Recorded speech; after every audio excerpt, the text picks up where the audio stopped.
Welcome to morning మన్నా. నేటి వాక్య దర్శనం కొరకు యోవేలు గ్రంథం 3వ అధ్యాయం 10వ వచనం. మీ కర్రులు చెడగొట్టి ఖడ్గములు చేయడి, మీ పోటకత్తులు చెడగొట్టి ఈటలను చేయడి, బలహీనుడు నేను బలాఢ్యుడని అనుకొనవలెను. మరొకసారి యోవేలు ప్రవచన గ్రంథంలో నుండి ఈ ఉదయకాల సమయంలో వాక్యంలో ఉన్న సత్య ప్రమాణాలను మనం గ్రహించాలి. యోవేలు ఇశ్రాయేలు ప్రజలను, యూదుల్ని సిద్ధపరుస్తూ ఈ ఉదయకాల సమయంలో సంఘాన్ని కూడా సిద్ధపరచవలసిన పరిస్థితుల్లో ఈ మాటలు మనకు అత్యంత ప్రాధాన్యత కలిగిన మాటలు. 4 ప్రాముఖ్యమైన సత్యాలు ఈ ఉదయకాల సమయంలో మనం గ్రహించాలి.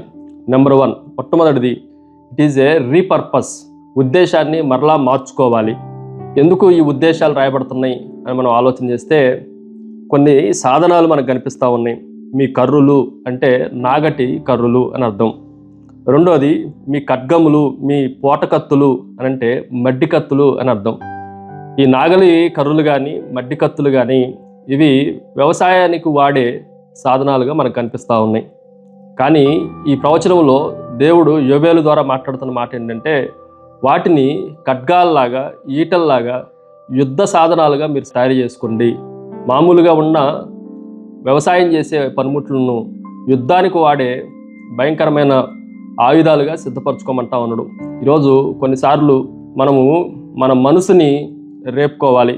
యుద్ధ వాతావరణం కలిగినప్పుడు, మన ఎదుట శత్రువులు ఉన్నప్పుడు, భయంకరమైన పాపయుక్తమైన ఆలోచనలు వస్తున్నప్పుడు మన ఆయుధాలను మనం మార్చుకోవాలి.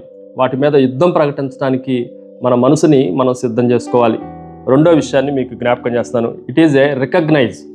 వీటిని గుర్తించండి అని ఇశ్రాయేలు ప్రజలకు, దేవుని ప్రజలకు, మనము అన్యులతో యుద్ధం చేయబోతున్నాం, వారిని ఈ మాటలు గ్రహించండి, వీటిని గుర్తించండి అని యోవేలు ప్రవక్త మనకి ప్రకటించినట్లుగా ఈ వచనాల్లో మనం ఆలోచన చేయొచ్చు. చాలా సందర్భాల్లో బడిలో గంట కొడతాం.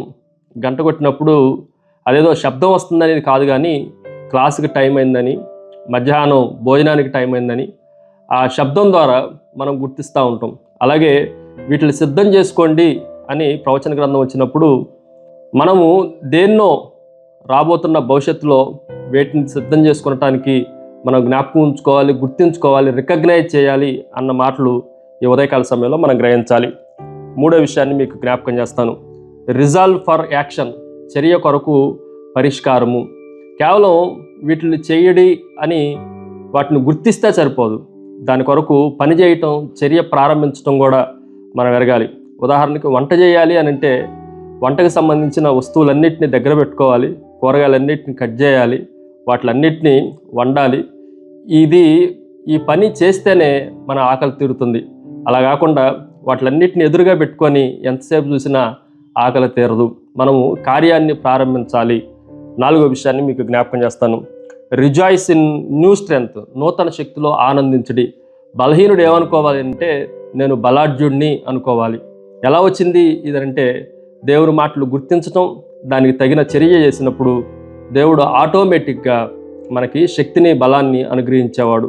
అపోస్తలుడైన పౌలు చెప్పినట్లుగా, నేను ఎక్కడ బలహీనుడినో అప్పుడు నన్ను దేవుడు శక్తివంతుడిగా, బలవంతుడిగా చేయగలడు. ప్రార్థన.